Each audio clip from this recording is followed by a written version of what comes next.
ಕರುನಾಡು times ಚಾನೆಲ್ನಲ್ಲಿ ಸುದ್ದಿ ಮತ್ತು ಜಾಹೀರಾತು ನೀಡಲು ಈ ನಂಬರ್ಗೆ ಕರೆ ಮಾಡಿ.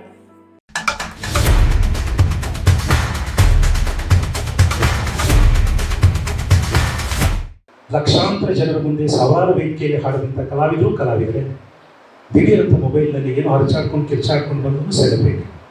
ಇಂತಹ ದುರವಸ್ಥೆಯಲ್ಲಿ ನಾವು ಕಲೆಯನ್ನು ಆರಾಧಿಸ್ತಾ ಇರ್ತಕ್ಕಂಥ ಕಲಾವಿದರು ಇಂಥ ವೇದಿಕೆಯನ್ನು ಸೃಷ್ಟಿ ಮಾಡಿಕೊಂಡು ನಿಮ್ಮ ಮುಂದೆ ಬಂದು ಹಾಡುವಂಥ ಅನಿವಾರ್ಯತೆಯನ್ನು ತಲುಪಿದ್ದೇವೆ. ಇದು ದುರಂತ ವ್ಯವಸ್ಥೆಯೋ, ಸಂತೋಷ ಪಡಬೇಕು, ನೋವನ್ನು ಹೇಳ್ಕೋಬೇಕು ಗೊತ್ತಿಲ್ಲ.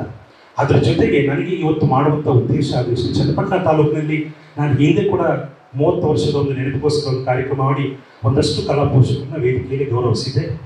ಅದರ ಮುಂದುವರೆದ ಭಾಗವಾಗಿ ಇವತ್ತು ಒಂದಷ್ಟು ಜನ ಕಲಾ ಪೋಷಕರನ್ನ ಗೌರವಿಸುವ ಮೂಲಕ ಈ ವಾದ್ಯಗೋಷ್ಠಿ ಸಂಸ್ಕೃತಿಯನ್ನು ಉಳಿಸ್ಕೊಂಡು ಹೋಗ್ಬೇಕು, ಮುಂದುವರಿಸಬೇಕು.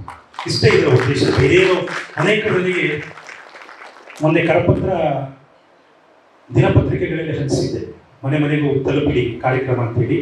ನಿನ್ನೆ ಮೊನ್ನೆಯಿಂದ ಒಂದಷ್ಟು ಜನ ಫೋನ್ ಮಾಡಿದ್ರು, ಸರ್ ನಾವು ಹಾಡ್ಬೋದಾ ಅಂತ.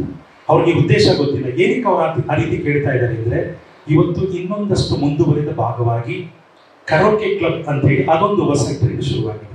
ಒಂದು 10-20 ಜನ ಒಂದು ಕಡೆ ಸೇರ್ಕೊಳ್ಳೋದು, ಸಂತೋಷದಿಂದ ಹಾಡಿ ಅವರು ಸಂತೋಷ ಪಡ್ತಾರೆ, ಇರಲಿ. ಆದರೆ ಇವತ್ತು ಏನೇನೋ ಬದಲಾವಣೆಗಳ ರೂಪದಲ್ಲಿ ಹೋಗ್ತಾ ಇರ್ತಕ್ಕಂಥ ದಿನಗಳಲ್ಲಿ ನಾವು ಕಲೆಯನ್ನು ಆರಾಧಿಸ್ಕೊಂಡು ಬಂದಿರತಕ್ಕಂಥ ಈ ವಾದ್ಯಗೋಷ್ಠಿ ಕಲಾವಿದರಿಗೆ ಇಂಥ ವೇದಿಕೆಗಳು ನಮಗೆ ಬೇಕು, ಇವು ನಿರಂತರವಾಗಿರಬೇಕು. ಆ ನಿಟ್ಟಿನಲ್ಲಿ ಚನ್ನಪಟ್ಟಣದಲ್ಲಿ ಇದು ನಾನು 2ನೇ ಬಾರಿ ಈ ಕಲಾ ಪೋಷಕರಿಗೆ ಗೌರವಾರ್ಪಣೆ ಮಾಡಿ ಈ ಹಳೆಯ ಹಾಡುಗಳನ್ನ ಹಾಡ್ತಾ ಇರ್ತಕ್ಕಂಥ ಕಾರ್ಯಕ್ರಮ ಆಯೋಜನೆ ಮಾಡುವಂಥದ್ದು 2ನೇ ಬಾರಿ. ಬಹಳ ಮುಖ್ಯವಾಗಿ ನನಗೆ ಸಂತೋಷವಾಗಿದ್ದು, ಇಲ್ಲಿ ಮುಂದೆ ಏನು ನೀವೆಲ್ಲ ಕುಳಿತಿದ್ದೀರಿ, ಬಹುತೇಕ ನೀವೆಲ್ಲರೂ ಇಲ್ಲಿ ಕುಳಿತುಕೊಳ್ಳುವಂಥವ್ರೆ.